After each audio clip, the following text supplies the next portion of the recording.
Guys, good Tuesday morning. My name is Jerry Miller, and welcome to Real Talk. This is an insider's guide to real estate life and the pursuit of happiness. We're presented by Intrastate Pest and Service Companies, a home's best friend. Intrastate Pest and Service Companies, nearly 50 years of proudly serving, more than 50 years of proudly serving this community. Also, thanks to Yes Realty Partners and Yes Team Realtors, our executive producer and friend of the program, Keith Smith. Right now doing some sunbathing on a beach in St. Martin. As a result, we got two gentlemen who are rising to the occasion. Judah Wickhauer is our director. Why don't we welcome these gentlemen. Judah, by going to the studio camera, please, you will see our friends, Greg Slater and Christopher Brement on set. Good morning, fellas. Good morning. How are you? I'm doing good. Fresh from a trip? Fresh from a fishing trip, a bucket list fishing trip. Christopher and I have been friends. We have a couple of buddies. We go on fishing trips maybe once a year, every other year, and sometimes we go to exotic places, and we had always wanted to go to Tropic Star Lodge. Matter of fact, one of the guys that went with us had been thinking about it since he was a child, right? Had seen it in National Geographic magazine. It's a legendary fishing location, and so we got back on Sunday night from 3 days of fishing at the Tropic Star Lodge. I think Judah's going to throw up a couple of pictures, but it's about exotic fish. We caught rooster fish, Cabrera snapper, Christopher Pompano, the blue trevally. There's a lot of sailbill fish out there. We have a little experience with that, so we kind of didn't get into that. But it's inshore fishing and highly recommended for anybody who's looking for the big-time fishing experience. Who caught the biggest fish? Christopher caught a 60. I think we have a picture of it. It's so big it almost looks fake. This rooster fish is kind of the holy grail out there for certain fishermen in the world because there's so few places to get them. And the average rooster fish people catch are 20 or 30 pounds. Within about 3 hours of fishing, I caught a 50-pound rooster fish and our heads exploded. And about an hour later, Christopher caught a 60-pound rooster fish. And if that picture's up there, yes, your head might explode. It is exceptional. Judy, beautiful. On screen? Oh, they're on screen. We got Slater right there. He's going to get Christopher on screen. Christopher, tell us what was going through your mind when you're reeling in this fish, dude. I mean, it was a sea monster. I fought that thing, it was 5 or 6 minutes. He didn't fight as hard as maybe some fish, but he was pointing straight to the bottom, and he wanted to beat me. I want to say, first and foremost, no fish were harmed in That's these right. rooster fish Catch reeling. and release and a lot of conservation. Oh, is that what you guys do? That's right, absolutely. Our mate was talking to the fish we were throwing back gently before he put them back in the water. I mean, these guys really take care of the fisheries. It's quite remarkable. I mean, I'll jump in. For those fishing and fish art fanatics, Guy Harvey happened to be on the trip while we were there, and for those that know, he's an artist. He paints fish for a living. If you own shirts about fishing, you probably have a Guy Harvey shirt. But he has a foundation that's dedicated to tracking these amazing fish and where they go, all in the interest of creating a sustainable fishery. Cool. Very cool. Guys, if you have questions for Christopher or Greg, if you want to give them props on the humongous fish they just caught while on a fantastic vacation, you can put that in the feed as well. I mean, why don't we get into it? Where do you want to start? I thought it might be helpful to kind of talk about where the market is, kind of pre-pandemic to post. Well, are we post-pandemic yet? Are we post-pandemic? Maybe not quite. You don't think so? The numbers don't. Turn in the corner for sure. I think people, we're getting around without masks a little bit, and that feels really good. I thought we'd talk about that because the market conditions are driving people who maybe never considered new construction to new construction. And if it's not the what we consider to be a little more production, land included purchase, like Southern Development Homes and Stanley Martin Homes and builders like that, we've got the buy the land and build the home separately model with builders like Christopher, which is a custom design build model. But briefly on the market, I think there's some stats here that are pretty telling to what's going on. By the time we finished 2020, we actually kept up in sales. And when I'm talking about sales here, all contracts in Albemarle County, and when I talk about listings, I'm talking about resale-only listings in Albemarle County, right? This is the bulk of our market and a good barometer for what's going on. But at the end of 2020, compared to 2019, we were 4% ahead on contracts. So contracts did well in the pandemic. We slowed them down for a while, but they picked back up. Listings never really came back. So when we ended 2020, we were 185 listings off of 2019. So we dug a hole of in the inventory. Now, what I do is I watch every month for that listing activity and compare it to the month before. In January, we were still short of last January on listings. In February, we were still short in last February on listings. Even comparing March over March when the pandemic hit, we still listed less homes this March than last March. But when we got to April, we saw the first real uptick, and we listed 96 more homes than we did last April. And that's completely to be expected because we were in the throes of the shutdown at that point in time. So what I did is I went back another year to 2019 to feel like what that listing pace in April really was. And what I saw was it was within 1% of the listing pace in 2019. So for the first time in April, we listed a normal amount of homes historically in this market since the pandemic started. The challenge to all that is we look at January through April compared to last year, we're up 40% on contracts and we're even on listings. So we came into the year a couple hundred listings behind. We haven't caught very many of those up, and we are selling a lot more homes. And you know, I will say this about the market. For a while, we were tracking still tracking what we call immediate sales. What percentage of the inventory is hitting the market and selling immediately? And at the hottest part of the market, while this amount traditionally or historically is about a third of the listings sell quickly. We got to 74% at the hottest point in the market. And each month I follow this, and look, we're still in a very strong seller's market, but it's starting to come back a little bit. And as of the end of April, that dropped to about 64%. It's still a tremendous number of the homes that hit the market sell immediately and often with multiple offers and often more than full price. And you just kind of have to know the market to know where those hot spots are, and that's going to happen. What do you think, Christopher? Yeah, I was seeing the same thing. It's funny, the behind the scenes, I don't know when you want to dive into some of that stuff, but I think about the buyers that might be causing the sustainability and the price point that's selling, maybe a shuffle of people from more urban areas. Maybe the home that they sold in New York or DC was worth a lot of money and they come down here with that. And I think it's creating an affordability challenge down here. It's something I'm sure we'll talk about more on the show here today. But and likewise, that lack of listings, I think, turns into a lot of conversations. My phone is ringing very regularly, dipping their toes in, figuring out, is a custom home maybe the right idea for me?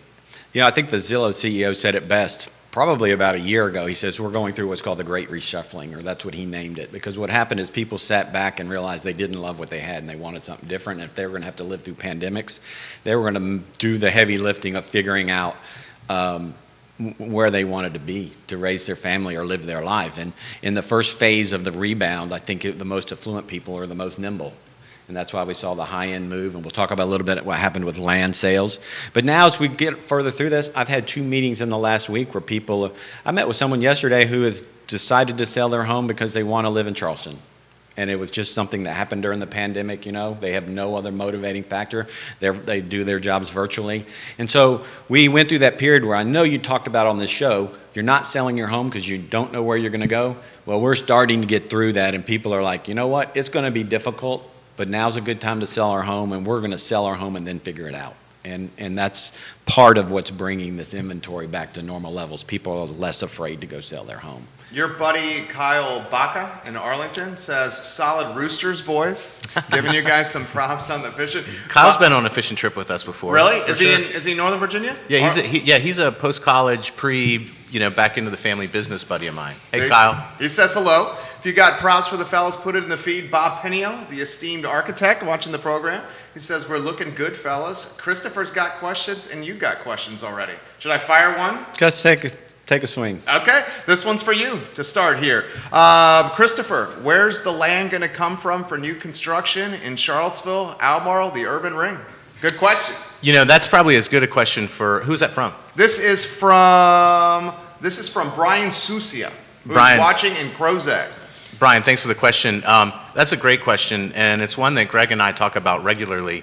I wear the kind of the custom home builder hat, and so we're looking more for acreage parcels outside of the city limits. Usually, they're getting picked over, and I think it's a challenge. I mean, I think you've got a lot of developers looking at bringing planned developments to the market, and I'll hand the mic to Greg in a minute to talk about that. But we're likewise looking for those opportunities. I owe Jeff Maddie a call But there's a lot of realtors out there that are going and looking at those land opportunities for the more custom builders like myself.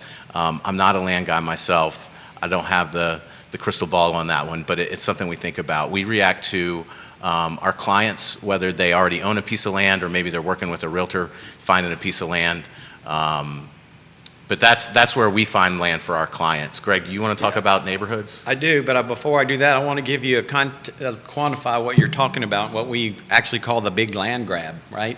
So in 2019, before the pandemic, if you look at Albemarle County land sales, over 200,000, right? In Western Albemarle and Ivy and some of these locations, the premium acreage opportunities are basically 200 and up. We sold 55 in 2019. In 2020, we sold 117. Wow. And this year, in 2x plus. Yeah, and in 2021, we're already at 60. So through right now today, we've already sold more parcels of land over 200 grand than we did in all of 2019. So that's an all-time record, right? In a calendar year? These are all-time records. I can't tell you how many all-time pricing records I've seen in the last several months. One happened over the weekend in Grey Rock. Most anyone's ever paid to live in Grey Rock. Prozac? Yeah, so it's happening. We're actually going through some type of correction in another direction. It'll be nice to see where this all settles in when we have more balanced conditions. We definitely don't have balanced conditions right now. But in regard to future neighborhoods, that's an ongoing conversation. Difficult to put timelines on these things. There are projects out there. The newest community, as an example, in the area is a place where Southern Development Homes is building, North Point. They have lots in phase one that aren't, they haven't started any homes yet, and they've sold all but one of their lots available to them to sell in phase one without really even being predict a firm delivery time. And these homes are mostly in the 575 to 650 range. Craig Builders is in there too, having just as much success. So that tells you something when communities sell that many homes before they're even able to start the homes. Joe, JB Shaver, giving you some props right now. Christopher Brement. So what do you attribute that to? The folks that maybe want to climb the vertical housing ladder, the inventory that's currently on the market maybe doesn't match their criteria, or it's at a price point that's higher than they thought. So they said, heck, why don't we build a home? Yeah, so the inventory's so low, and you realize you've sold something and you're making some type of transition between the house you're leaving and the house you're going to. Does it really matter to extend it another 6 months or to a year at that point? So, once you've made that transition, it's an adventure, and more people are just choosing these longer timelines.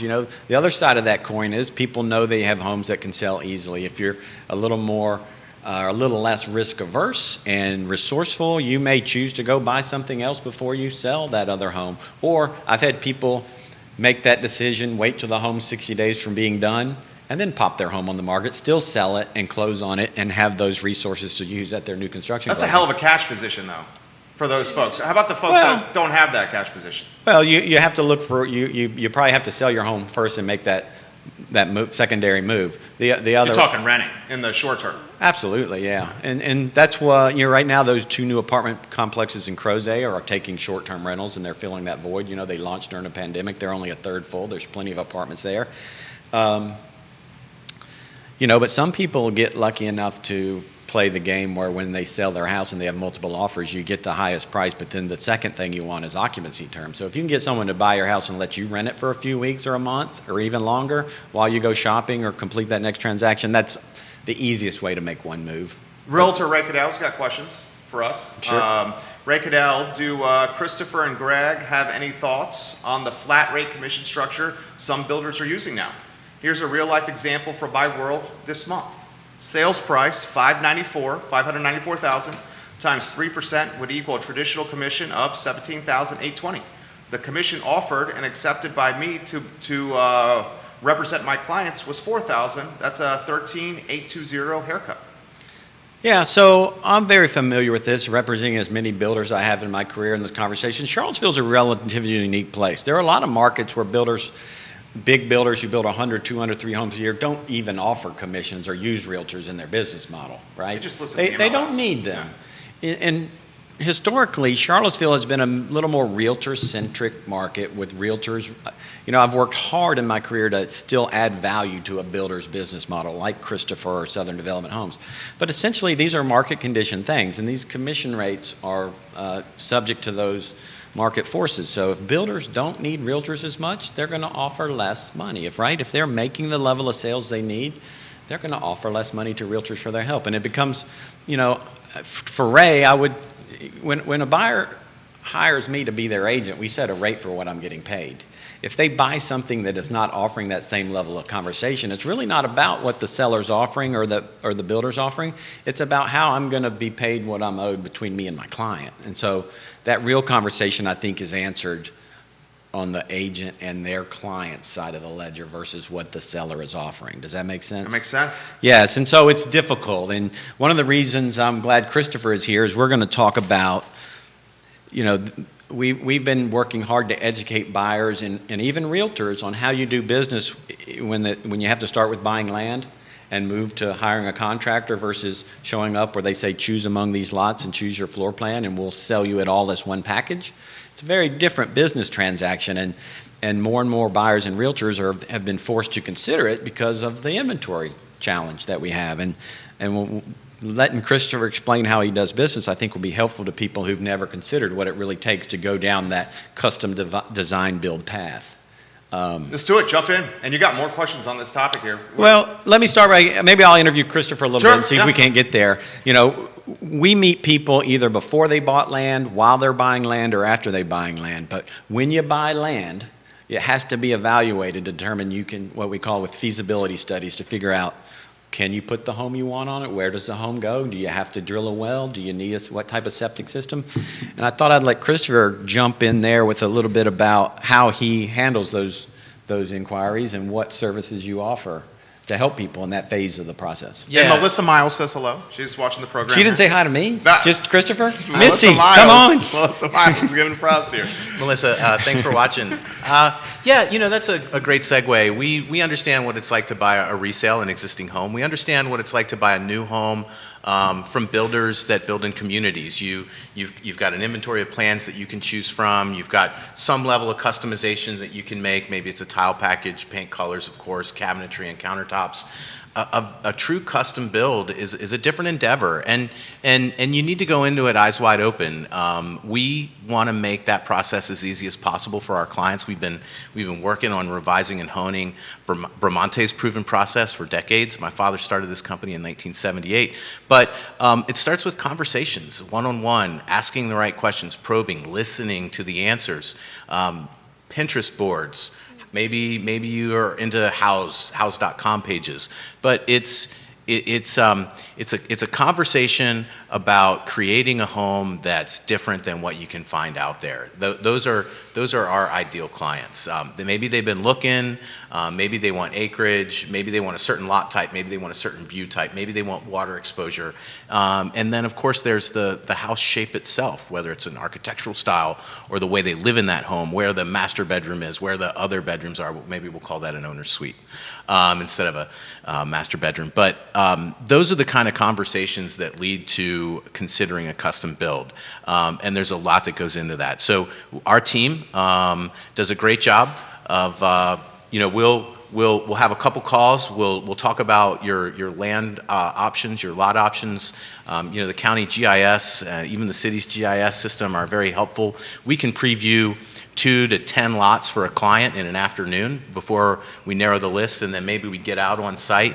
We understand what's the tree situation, what's the water and sewer situation, is it public or is it private, and we provide a high level of guidance so that folks can narrow down their lot decision.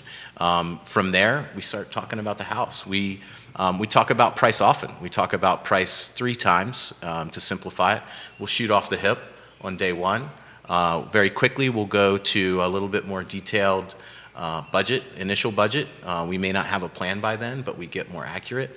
And then that's when we dive into design of the house. And by then, we have this budget that creates a roadmap. Because despite this big process, we're not just picking a plan out of a book and we got to go find land. Despite this big process, we want to put the steps in order so the client feels taken care of. We manage expectations. We make sure we understand their budget, their wants and their needs. We prioritize as much as we can into that budget. Inevitably, there's a laundry list of options. Sometimes a few fit in, sometimes they all fit in. We get there. But we go from a budget, we design the house, we write the specifications, we get to the fixed price. It's time consuming. We ask people to set aside at least 5 to 7 months for that phase. But by the time we're done with that, I like to say we've already built the house, right? Virtually. And then it's just about bringing that vision to life. And that's really when a lot more of the fun stuff happens. We start picking out granite or marble or quartz and cabinets and tile. Yeah, let's back up to the beginning of that process a little bit. You know, the primary questions I get are, hey, I've got $700,000 spent, $800, whatever the number is. Can we get this much house on this piece of land, right? And there's a lot of unpacking to do to figure that out. And Christopher's team, a guy like Christopher can walk out on that lot and do estimates for how long the driveway is going to be. He can look at the topo online and figure out what the conditions are for where the home wants to be. We can estimate well and septic costs and things like that. So, you know, one of the most difficult things I think the people I talk to struggle with is, how much can they really spend on the land to get the home they want? And you can start by buying the land and then building with what you have left, or you can start with your whole budget, get an idea for what the home costs, and then back into what you can spend on land. But even after you've identified the land, there's a lot of work to do before you close on it. You know, when you buy a home, you know you're going to have a financing contingency and a home inspection contingency. When you buy a piece of land, you're going to have what's known as a study period. And that could take, in this market, as much land as we've heard is being consumed, there's a depletion of resources and well drillers and soils work guys and things like that. So it's taking mostly 60 days or longer to do a real study period. But that's to determine what type of septic it is. And a lot of people are spending, you may spend $5 to $10,000 in your study period and ultimately not buy the land. A lot of people don't understand that because the only way to make sure you really have water is to drill the well, and unless you can get the seller to pay for it, you're probably paying for that yourself. You got, is it Alex Koskowski? Koskowski. Hey, yeah. Alex, what's going on? Giving you some props right now. The Craig Builders page is watching the show. And the Craig Builders page is asking this question. Gentlemen, how about highlighting the cost of goods going up and how that's impacting things in this market? That's you. Great question. I got to say, and I took some notes last night as I was preparing for this, I think that lumber is the 800-pound gorilla in terms of increases right now. We've seen it, we've seen it in pipe, we've seen it in metal, copper, concrete. We're talking about allocation on cement right now.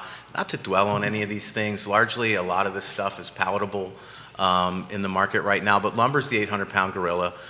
We've been fighting it since, quite frankly, mills started shutting down a year ago. They were freaking out. And then demand came back. People started working on deck projects at home, right? And then larger remodeling projects. And now this new construction boom is creating availability issues. So we're fighting both prices as well as availability. We track. For you guys over at Craig Builders, I'm sure you're looking at all the same stuff. We track the Lumber Commodities Index. That's one way of looking a little bit further out. That's kind of probably a month or two ahead of what our local lumber yards owned inventory is going to look like.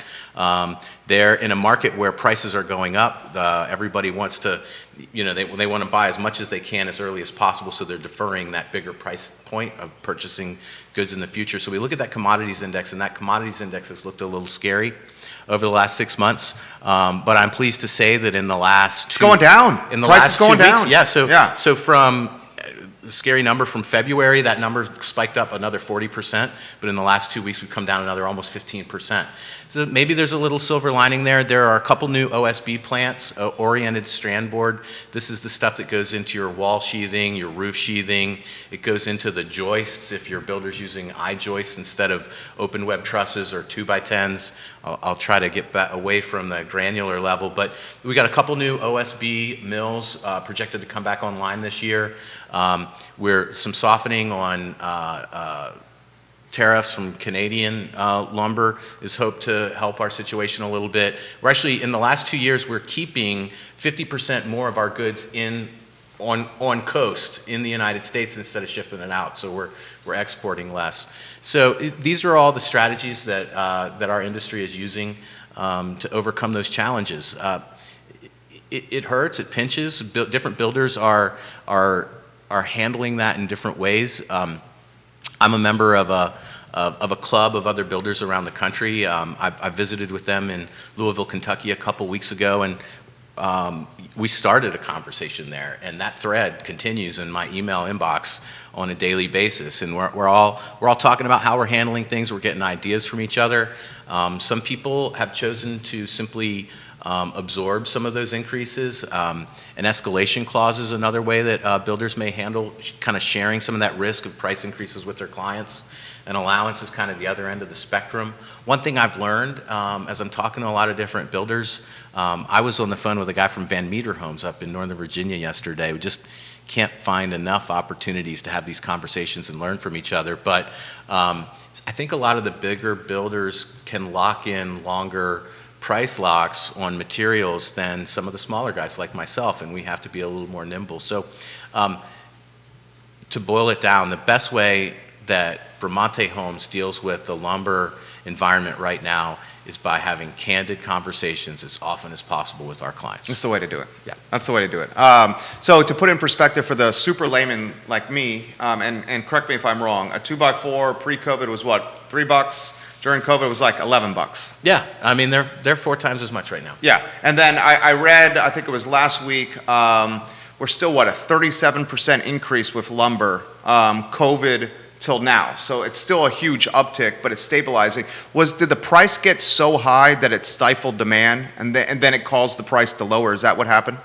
You know, I don't know if we can. I don't think we can look at that in the rearview mirror just yet. Okay. I think we're facing it right now. We're playing chicken with lumber right now, and that's what buyers are doing. And people they're either staying on the road and fighting it out, or we're going to find out if people decide to shelve their project. I'm not seeing it right now. What do you think, Greg? And Melissa says hello, by the way. She Thank just put it you, in the feed. Melissa. She said hello. I think we get these questions every day. People want to have a little more macroeconomic There's a lot of them now. understanding of the market, and I will tell you, what he said is exactly right. We're living it right now, and we're trying to use our experience. In my case, 25 years of experience and in the Great Recession to but things are just so much different. I often tell my clients if I could go back even 4 months, I would give completely different advice than I gave 4 months ago. Oh, How so? That's how fast things are changing. Well, in January or February, we hadn't seen the crazy start yet. We knew we were in a seller's market and things were better, but I know I sold homes in the fourth quarter last year that I could sell for much more money right now. But we didn't know that the upward pressure was gonna be so strong and so fast. And so the number one question I get, which I can't answer, to be honest with you, I can tell you what I think and what I'm monitoring, and that's why I do all these stats every month, right? We've got to find the bleeding edge where the ease on demand in relationship to the depth of the problem with the inventory is starting to get closer together. And we're seeing a little bit of signs of that, but we're only 1 month in to cooling off the flames. So how long is it gonna take to put them out? We don't know, but here's the question. If I pay these prices now in this bidding war, how bad is this going to turn out for me if I sell it in 5 years, right? Or 10 years? This is what people want to know. People still remember the depreciation cycle we went through, the correction down in values we went through during the Great Recession. But you have to remember that was caused by a financial crisis and an unemployment crisis, and it was dramatic, and it was a correction down. We flatlined, and we slowly started coming back out of it. And to me, it comes down to appreciation rates. During the Great Recession, we got to properties depreciating in value. If you listen to economists now about what's going on, we're going through a hyper appreciation rate. If the average appreciation rate in the history of our real estate market is between 1% and 3%, we're living between 5% and 10% now in some cases. Or higher. Yes, or higher. Here, especially. On an annual basis, 5 to 10%. But we've seen 10% or more in a year in some cases, and there's those hot A+ locations that will happen too. So to me, we have to get the inventory, the supply and demand somewhat more in balance. And what we do is look to see if we're going to just slow that appreciation rate, In other words, are we going through a correction up that's going to be the new table, where we go back to 1 to 3% from there, or are we going to have to settle back down a little bit? But at some point, we're going to get back to that historical 1 to 3% when things are in balance. And the question is, what happens between now and then? Christopher's got questions coming in for him. First, Bryce Craig giving you some props right now. Hey, Bryce. On the show. Ashley Spinks on Twitter says, Jerry, can Christopher speak to the pension subcontractors? Is he experiencing that now like all of us are? Yeah, I mean, I don't want to say it's across the board, but everybody's busy. This is where relationships matter. We take great care of our subs. We pay them as fast as they can turn an invoice in. We treat them like family, and that's what's paying people back right now. So as you're choosing a builder, a contractor, choose a builder that has those relationships. And don't get me wrong, even those relationships can't be overcome by some of the taxing demand out there right now. So we do. We have homes that will flow right along from stage to stage to stage, but sometimes you hit that roadblock because there are only so many concrete forms in the marketplace right now, and they got to get filled up with concrete before they can move to the next job site.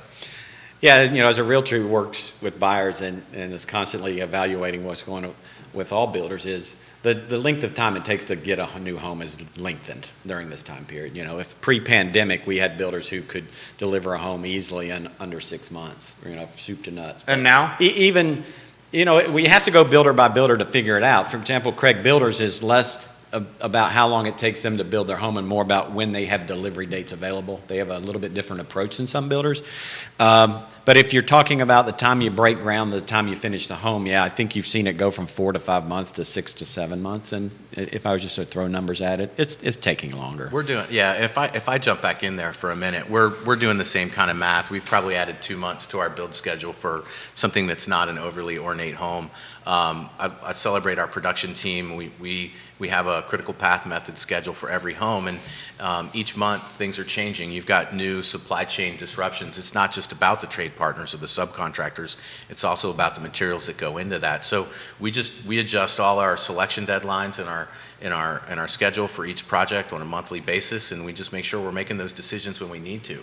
And in fact, sometimes it's not just about making the decision 2 months, 3 months earlier. Sometimes you got to thread the needle because light fixtures may become out of stock and you don't want to pick it too soon because then you just got to pick it again. So that's part of the adventure we're living right now. Yeah. What about building permit? What's the range you quote for what it might take to get a building permit right now? I want to talk about that a little Please. more broadly. And you got a couple planning commissioners watching the show All right now. here Just we give go. you a heads up. Well, I can't. Welcome to Crossfire. Giving you a heads up here. You know which one. This is where the national data I have will come in handy. So workarounds are some of the statistics from a presentation that my production manager, Benjamin Graham, participated in last week while I was out. And I'm glad that he shared the presentation with me so I could prep last night. But he said some of the biggest attention to workarounds in our industry right now, and some of these things aren't surprising, 86% of people are focused on supply disruptions. Not a surprise, okay? Labor shortage is 49%. So for that question about trades being busy, actually not as bad as the supply. We talked about lumber as well. Land disruption, something else we've talked about, 37%. So lower than both of those. Another statistics in this report says that a lot of the bigger production builders they feel their biggest land pinch right now, but they think the next 6 months, the next year and a half, and 2 years that land is out in front of them. They're just struggling right now. But yeah, the surprise for me, 53%, bigger than the land disruption, bigger than labor shortage, are government services slowing down the bills. You're talking regulatory costs. Timeline and costs. Okay. Yeah. And yeah, to the commissioners and representatives watching today, I have to tell my clients after we sign a contract and once we get our building permit applied for, that their building permit is going to take somewhere between 3 and 12 weeks to get back. We have permits taking over 2 months to get back. The review process, I believe, could be a little better than that. I think there's some growing pains as things have surged. I think there's some technology pains as things have surged. I think a lot of those costs, as the municipalities are navigating that, are all just getting passed down to my clients, and the builders are always the culprits. I volunteer a lot, both for housing affordability, affordable housing, as well as the Blue Ridge Home Builders Association. We have great relationships with both the city and Albemarle County, and they know that as an association we want to talk, we want an open forum. Any way that we can improve things, we're here. We've got our idea cap. We've actually had a couple of roundtables, and we're having conversations with the municipalities to try to improve those things. Bill McKenzie, welcome to the broadcast. This is a question that came up last week, 2 weeks ago on the show. We were discussing how roughly 24% of a cost of a new home is tied to red tape and regulatory costs, and that's Commonwealth-wide statistic. That's something I learned. When I heard that, it was kind of demoralizing, a statistic like that. If a $400,000 home, 100K of that is tied to red, that's nuts. So the topic that's being brought up, and Keith just posted something like this on the feed from St. Martin. Keith, our chemistry Go back is working. to the beach. Our chemistry is working across country right now, and you're in a different country. So why don't we go down that road, because it's coming up on Twitter here from Davis. Jerry, bring up the stat with your guests about how red tape is making everything in here so expensive. It's a good comment, right?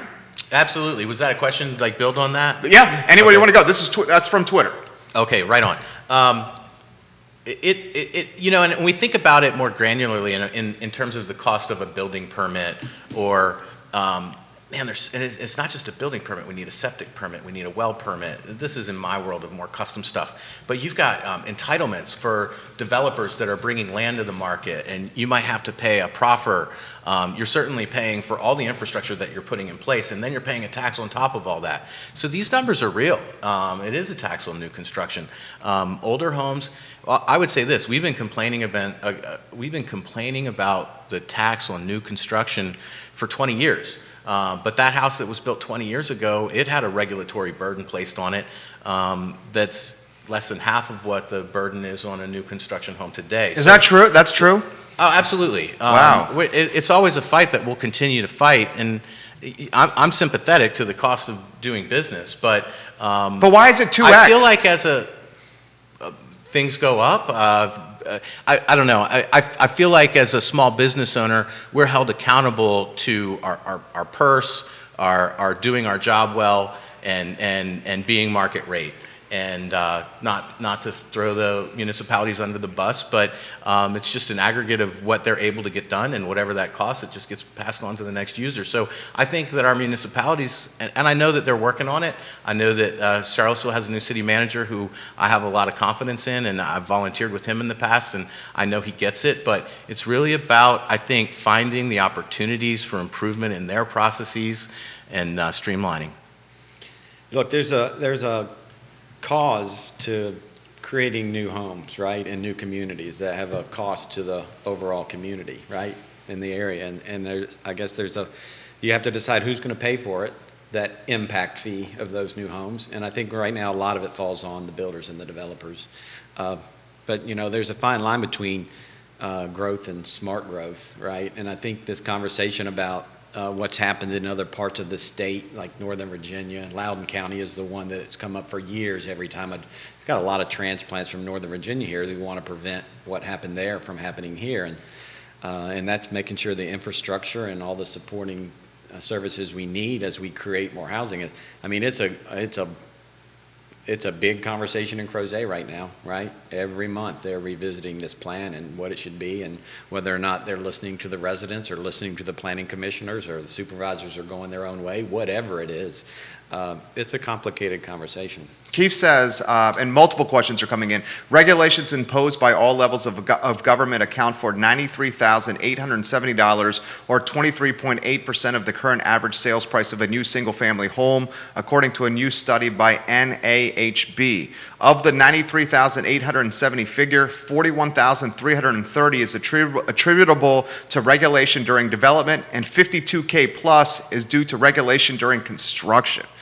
Good night. Yeah, so ultimately it's a tax on new homes that the home buyer's paying. Right. That is That's something that we need to put more guys out there for us to understand. Slater's got a question for you, Slater. This is about interest rates. If interest rates increase, will that help stabilize this market? And that's from Melissa. Absolutely. I think, there's this guy from Altos Research he started listing the 10 reasons we got ourselves into this inventory crisis. And one of them is he pointed out interest rates, the average interest rate for a mortgage has been sub 4% for over a decade now. And so to create I think we made our own bet. We did. Interest rates, look, if interest rates go up too much, we'll hit the wall and turn 3. But, I think interest rates need to be at a little bit higher than, right now they're at 3.125, for the last year they've been around 3%. And what that caused is people we call them co-primary homes now. During the pandemic, people were buying a second home all over the country that they could, in Zoom towns, right? I'm going to live in this home because I don't want to sell it, and I can afford to buy another home because interest rates are so low, and I can live out of both of them half time and Airbnb them when I'm not living in them. And a lot of that's going on, and a lot of that has kept a lot of inventory from ever getting to the market. So, yes, I think a gradual uptick in interest rates will dampen some of the demand and maybe bring some, not just make the demand less, but move the demand down a price point, right? Because we're looking at these monthly affordability factors when we do it. So I think we've proven that 3% interest rates creates too much demand in the marketplace. Braden NC on Twitter has a comment for you. Braden, let us know where you're watching here. Braden says, Christopher, if interest rates go up, what are your thoughts on how that could impact new construction and people trying to get into the home of their dreams? Yeah, that's something, Braden, I appreciate that question that we're facing a lot right now, and I think about regularly. I was thinking about it a lot last night. What we're noticing is that there, as part of this great reshuffling, we say, you've got folks moving down from Northeast, New York, Chicago, Northern Virginia. They have more buying power. Some of them aren't buying with a mortgage. Those folks aren't going to be impacted by that. They're just not. I think you've got millennials coming to the market. They're ready to buy. Some are saying the inventory's not there. Some are saying I'm ready in a year or two. Some are saying I'm ready in 3 to 5. They're there. They're affecting the market. I think they're going to be affected more by the interest rates. I'm reading maybe 3.5% by the end of the year. 3 3/4, it maybe is an average for next year. Still cheap money. It's still cheap money. And Historically, it's unbelievably cheap. Yeah. But I think, I don't know. I see it to be on a more local level. People seeking Charlottesville and Albemarle County. I see that demand being high. That's my crystal ball call. For at least the next 12 months, that shuffle. I think the people that are more susceptible to those interest rates are going to have to make decisions about maybe a different product, maybe a smaller house, maybe less bells and whistles, maybe something that's connected. I think that we've been in an interest rate environment that has allowed first and second time home buyers to have something bigger. And we got to see whether they're inclined to make that next buy if they have to make a compromise. But I think that's what we're going to see in the next year. Yeah, it's very common to have people show up with a budget that they can comfortably afford and go shopping and then throw that out the window quickly and increase their budget, redo the math until they find the price point that affords them the opportunity to get the home they want. Because they can afford more. Are most of these folks working from ISPs at bigger areas and coming down here? That's absolutely happening. We hear about it every day. I lost my train of thought on that. Well, our neighbor's a perfect example, and you brought this up. Our neighbors across the street from us just bought a house. They sold their townhome. I think they said it was 1,180 square feet in Northern Virginia for a little over $1.2 million. Came down to our neighborhood, bought a house for just over $800K. That was, on nearly 3/4 of an acre. That's 5,000 square feet. She's working for Deloitte. From Charlottesville, Deloitte, Northern Virginia, and he's working for a law firm in D.C., both using an ISP, keeping their paycheck up there, and this is great. That's a very common story. I could tell you story after story after story about that scenario. Liz Anderson, giving you some Hey, props right now on the show. This question, when does the market start to get balance again? Well, that's what we're looking for. We don't know. I started the show by talking about last month, for the first time since the pandemic started, we listed what we consider a normal amount of homes, resale home opportunities. Between last March and this March, for 12 months, we were not keeping pace and not even close, So hopefully, it looks like May will be another month. Well, we'll list more homes than we listed last May, but we'll list about the same number of homes or more than we listed in the May before. Does that make sense? Yeah, that makes sense. So basically, there's a big trough of listings there, and we're just back to a rate that feels like normal. How long is that sustainable? We don't know. A prime example I can give you is I thought we were, in some segments of the market, I think we've seen a little bit, you can't expect 30 showings in a weekend and 10 offers, but it's still happening, and it happened over the weekend in Grey Rock. And a home was listed for $499,900, and they got 23 showings in 2 days and 9 offers. And is it under contract? It's under contract. Most of the offers were 10% more than the list price. Matter of fact, when it closes, if it closes for what I'm told they got, it will be the highest price point ever achieved in Grey Rock. Good. Good. Michael Buchensky, First Heritage Mortgage, has got a comment for you guys. He lives in Grey Rock. Right? Yeah. Crozet guy. Millennials saw the 2008 collapses, and as a result of that, they are super fiscally responsible. I find most of them have large amounts of money saved up for down payments, etc. So I think buying power could shift if rates go up from needed low rates to qualifying to have funds to make up the difference. That's where I lost my train of thought. I was thinking about these millennials. The point, he's right about that. Of course, millennials kind of have the scar tissue from what they saw their parents go through 10 years ago. There's no doubt about that. In some cases, I'm seeing these couples, whether they're starting a family or planning on starting a family, come showing up looking for that first-time home, townhome, $300,000 to $400,000, and quickly pivoting to spending $500,000 to $600,000 because they can, because of interest rates, and knowing they're really trying to make that 10-year move. There's not a home between schools, right? They're making that purchase, expecting to have kids and then being in the right school district before they even have kids. What do you think? Yeah, no, I agree with that 100%. One of the things, and I'll pivot a little shamelessly, that I'm enjoying about this market right now, and I hope others are seeing it out there too. I think you've got a lot of people that have been sitting on the fence for a long time. Maybe they weren't thinking about selling. Maybe they wanted to sell, but they didn't think they could get what they needed from their house. There is a very cool inventory of listings right now that are people just, a home that you maybe never thought you'd see on the market. And it might be a little overpriced right now, But it might not be. It might not be. Greg and I are looking at one right now. You got to keep it under the wraps. But Don't say it on air then. But that's what I love about the market. We were at the beach for spring break, and there were so many houses for sale at the beach. Some markets there's just not enough inventory, but I think you've got people listing homes that you just wouldn't have seen listed 2 years ago. Creating opportunities in the market to go buy a very unique opportunity. And I'm having fun watching that. Real estate decisions are incredibly emotional and psychological. There's just so much that goes into your decision making. I'll never forget during the darkest hours, it was an economic summit in D.C. by the Realtors. I think it was in 2009, right at the cusp of the short sales starting. The banks couldn't handle the short sales. It was a disaster. And I saw Alan Greenspan speak, and he goes, we're going through something very terrible here, but this too will end. We just don't know when yet. He says, because you can only hold the American consumer down for so long. And I think some of what's happening now is people wrote out that pandemic thinking, I'm sure a lot of people thought, because I had these conversations, that the pandemic was going to slow things down so much prices were going to fall. And so if you were sitting back waiting for buying opportunities and it turned into the opposite, sooner or later you're just going to have to, if you need to buy a home, you're going to have to go deal with the market conditions and get in on it. Right. More questions coming in. Bill McChenzy's got a question. He says, for Greg, how do you feel about the draft land use proposal? The draft land use proposal.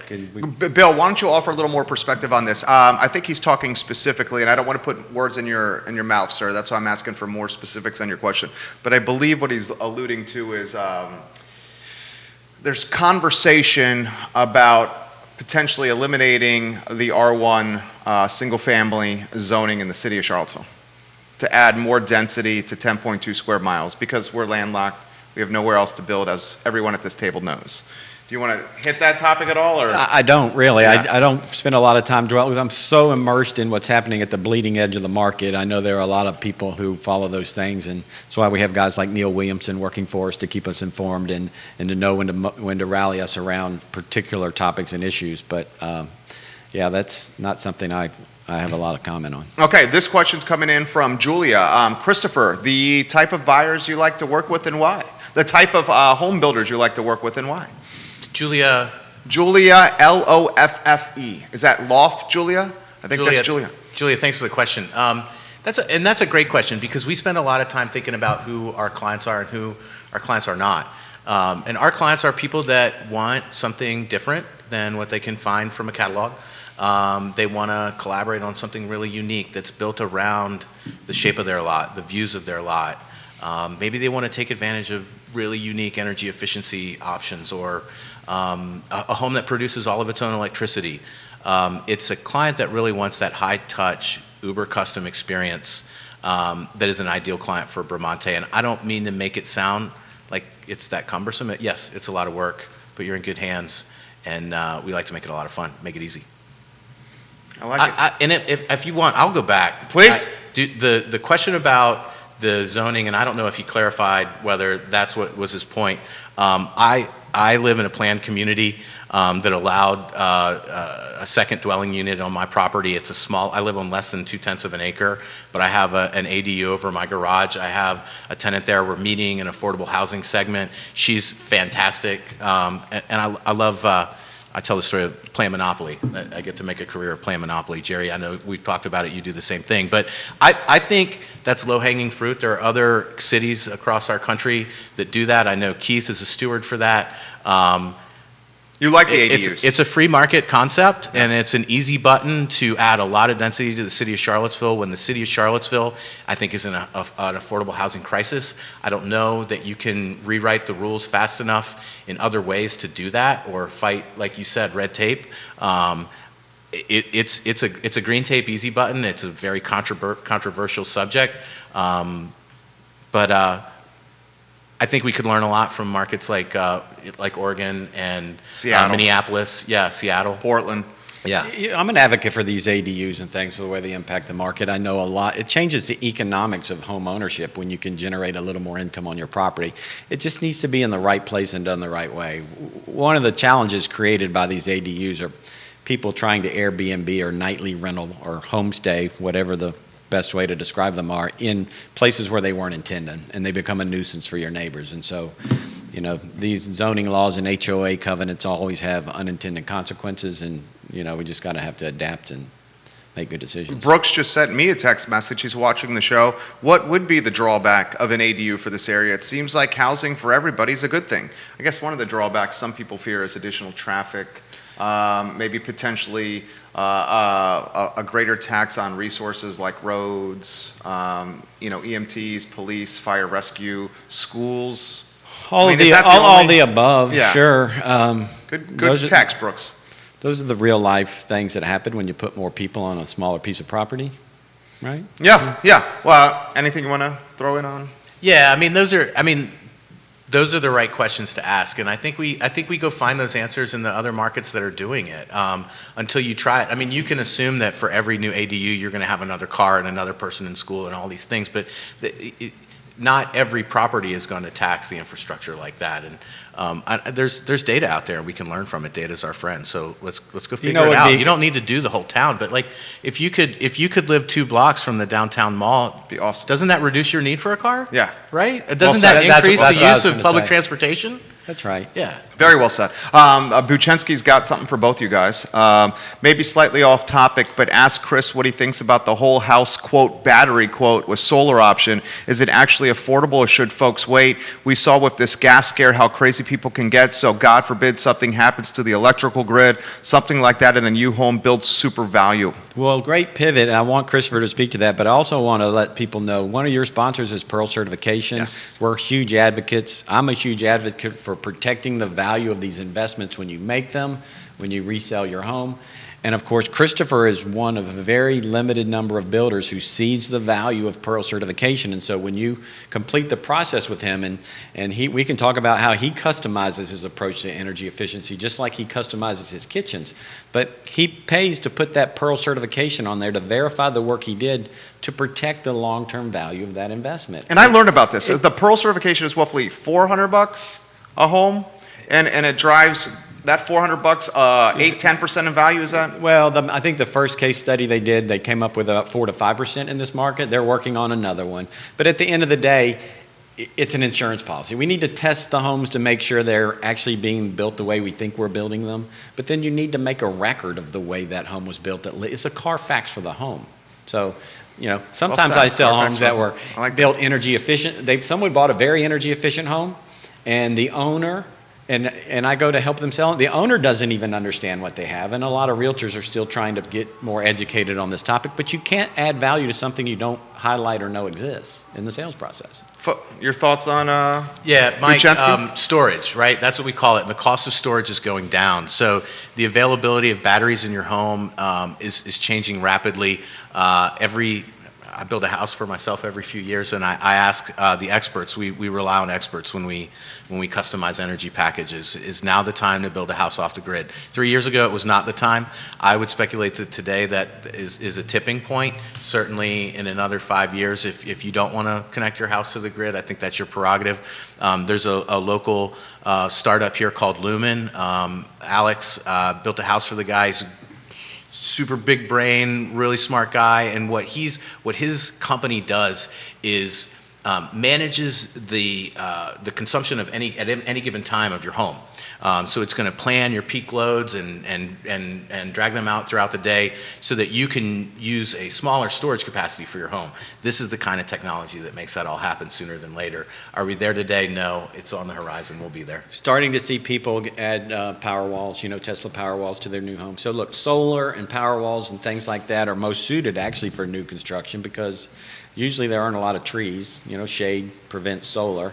But the homes are just advanced energy efficiently. The structure's tighter, it's better insulated, and so, look, you don't want to add solar and store power in a home that's wasting energy.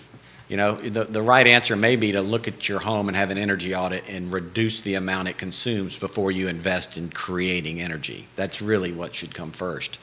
And a lot of people don't understand that component. Gary Tomlin's wondering, has a question for you. How are increased fuel prices going to impact your business model? Mr. Brement, call you Mr. Brement.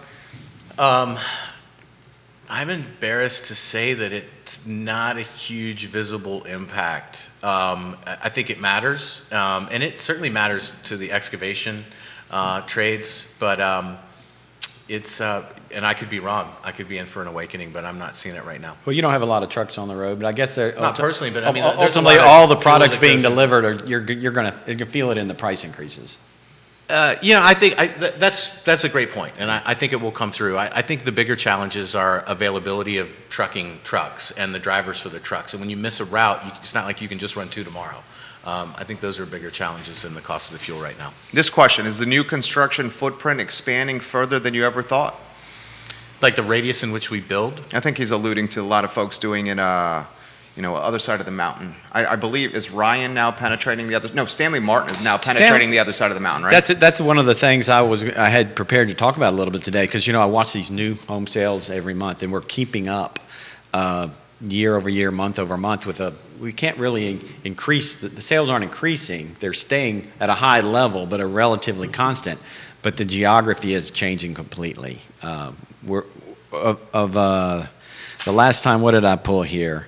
So last month there were 28 more sales than there were that same month the year before, and 22 of those 28 increased sales were in Fluvanna Green or Louisa. So, do you think the demand gets stifled though if gas prices keep getting closer to 4? I don't know that will slow it down. Because I think that's a secondary consideration. I think it might drive people more towards electric cars, at the same time, Mike's question about storage is, some people store electric by having an electric car in their garage, right? Because you make more power than you consume, and then you make your car run on solar. It's another way of skinning that cat. What do you think? Yeah, so Bramante Homes got started in Augusta County. We were always a bedroom community for Charlottesville. We still build over there. The product that we're building right now, we build fewer of them each year over there, but I have a lot of peers in that market that are in fuego right now. They can't keep up. They're hiring up. They're building more homes. I think that, as the affordability does not exist in Charlottesville and Albemarle County, people are going to drive further to be able to afford it. It's always a background consideration, but I've never seen that cost of gasoline rise up to a level that it influences a real estate decision. Really? Not really. No. Wow. Okay. There are ways to get around it. Yeah, right. And I was reading about electric vehicles. By 2030, they expect EVs to have a 9% share of the market, which I thought would be much higher than that, than 9%. It's a big ship to turn. People are still worried about where they're going to recharge and running out and colder weather and the reliability. We've come a long way. I think in the next 2 or 3 years, you're just going to see an influx of all the major brands introducing electric cars, and it'll be fun to watch. I fully intend for my next car to be electric. It doesn't make any sense for me to sell my perfectly fine car now to switch to electrics, but I know I'm not going to buy another gas-powered car. For myself. I'm in the same boat. Where's the next big new construction neighborhood coming in this area? The next big, these guys float out the properties that are under contract or in the early stages of planning. I'm at the tip of the sword. Sometimes I don't waste my time listening to fantasy timelines for when the next big thing is coming, because I've seen communities miss by 5 years. There's a big parcel between Dunlore, or behind Dunlore and Belvedere, that's been taken down that will become a community right there in what I would consider the urban ring, a very central location to the county. North Point has a long way to go. They're just getting started. That's probably first and foremost on my mind for where new homes are coming. There are little other pocket opportunities where you'll see some things. Spring Creek is going through nothing short of a renaissance, a reawakening. We've seen values there in the last year probably jump more like 15%. In the last week, I've seen sales. If in the history of Spring Creek, I don't think anybody spent over $700,000. I saw a sale last week there for $800,000. Really? And these are retirees who are buying their last home and have very good resources. And if you want to live in your community 80% of the time and play golf, That's there are a lot of good things going to Spring Creek. And look, $500,000 or $600,000 may seem like a lot to us for Spring Creek, but if you're not tied to driving to Charlottesville every day and you're coming from Northern Virginia, it looks like you're thievery. It's a steal. Yeah, it's a steal. Our buddies at Stony Point are watching, and they're doing a hell of a job really developing the restaurants and the commerce outside of Spring Creek. I enjoyed a fantastic meal with my wife and son at El Mariachi, which is right across from the Spring Creek entrance. Johnny Ornalis, who owns the Guadalajara JPA, Fry Springs, he started El Mariachi out there, and everywhere I'm looking at, Rhett's just started at Zion's Crossroads. 10 years ago, it's a truck stop. Right. It all started with the Walmart distribution Right. center. When Walmart comes, that area is going to blow the hell up. It didn't hurt. Look, I was working Spring Creek since it launched. You were? Well, it's taking people out there, sure. But we called it Glenmore Light, and I knew people that sold their homes in Glenmore. Like, there's arguably a better golf course over here it's a great golf course. For a fraction of the cost of the home and a fraction of the cost of playing golf. But when they built an apartment complex across from Spring Creek at Zion's Crossroads, I'm like, oh yeah, the apartment people usually get it right. They do. Should we throw any remodeling out there? Your take on where that's going to go? Because I'm sure you got some takes on this. Yeah, no, I think it's a as a builder, it's a great market to be considering. It's not an environment that we're in right now, but I think the builders that are taking advantage of that are wise. I think you're going to see a lot of people, maybe as interest rates change, think about working on their home more so instead of moving away from it. And I invite all the consumers on the show today to think about that. And we talk about it often. We're not there yet. Maybe soon. 2 least favorite questions in my line of work. Can you recommend a mover? And do you know anybody available to remodel? I mean, that's just so hard to answer those two questions. Why is that? Why? Because there's so many good ones? Well, I don't help people choose movers a lot, but they're all so busy. It costs so much more than anybody expects. And, a mover 6 months ago that everybody was raving about may be not so great anymore. So I just don't keep up with the reputations. But, trying to find someone available to come give you an estimate, whether it's remodeling or other types of work, can be very difficult right now. You have to be patient and know that they're not waiting around the corner for your call. Rather shamelessly, I'll jump back in there too, because there are some great remodelers that are a member of our Blue Ridge Home Builders Association. And when I get asked that question, I got to think of remodelers who are members of our Blue Ridge Home Builders Association. I think there's a lot of them in this community. I drop a lot of names when I get that question. It's really hard. Customer service is hard when you're working on a home that someone lives in, right? So you got to be the cream of the crop. So and you got to true. do a great job of that. But for all the remodelers out there that are not a member of the Blue Ridge Home Builders Association, come give us a shot. The benefits of your membership you reap whether you're a member or not. We're working on your behalf. Come join, be a member. Maybe there's some Blue Ridge Home Builder remodels you want to recommend now. Well, I mean, I'll give a shout out to Teal Construction, our friend John Kerber at Dominion Custom Homes. I know he recently launched a remodeling business. I'm gonna freeze right there and worry who I'm missing, but we just don't have a lot of remodeler members of our association. So come join us, please. How about this question? I'm sure you get this all the time. And it's probably a question you don't like. Maybe you do like. Where is the market going and what is it going to do? How often do you get that one? Daily? Every day I get that question. So we just have to watch the bleeding edge of the market. There's going to be a market there. We don't know who's listing their home next week. You have to kind of drill back down to your own personal situation and then figure out what you're trying to accomplish and then what order, what are the steps to accomplish it. And it's different based on circumstances. And so the macro conversation is a little hard to determine. I personally think, yes, appreciation will start cooling off at some point. We'll get some seasonality back to the market. These markets are cyclical. It's what we've seen happen to real estate with whether you want to call rising prices inflation or not, or rising real estate values inflation, is trickling into other segments of the... rising real estate values inflation? If you can, prices are going up. But would you call that inflation? No, it's more of an asset than a that's commodity. how I see it. So, but as we look at the economy, when we hold back all this demand and we interrupt supply in a variety of segments of the market, whether places were shutting down, people not going to work, we hear about all the labor shortages. These are the things that cause an uptick in when demand exceeds supply, things start to cost more. And I think we're just getting started and we don't know the impacts and how long it's going to last. But you got to stay away from the macro conversation a little bit because it's just like timing the stock market. These things are very difficult to do. This is our housing. These are our homes. You need to get some good advice from a mortgage lender like Mike Buccinski or a realtor like Keith Smith or a home builder like Christopher Brement for whatever your goals are and figure out where you want to end up, then back into a plan to achieve it.